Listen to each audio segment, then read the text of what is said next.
जरा देखूं मेरे शरारती बच्चे क्या कर रहे हैं।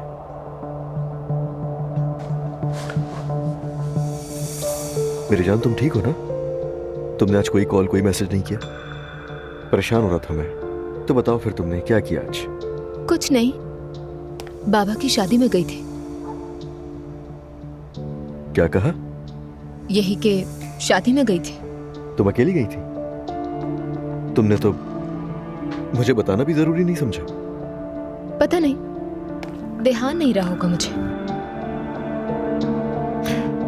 तुम्हें हो क्या गया है यार? कुछ नहीं, ठीक हूं मैं तुम्हारा शौहर हूं। अपने बाबा की शादी में अकेली चली गई और तुमने बताया तक नहीं मुझे। अजलान, तुम भी कभी कभी भूल जाते हो कि मैं तुम्हारी बीवी हूं, वही समझ लो।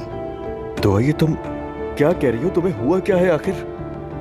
तुम तो एक लम्हा भी मेरे दिमाग से नहीं निकलती हो। सुनकर बहुत खुशी हुई मुझे। तुम्हें वाकई कुछ हुआ है दुआ? कुछ नहीं हुआ है मुझे।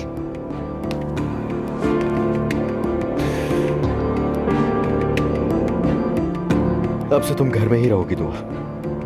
और वैसे भी अब टाइम नहीं है ज्यादा। तुम खुद को थकाए जा रही हो, मैं तुम्हें समझा भी रहा हूं। स्किप करो अपनी क्लासेस और घर में ही रहो। देखेंगे।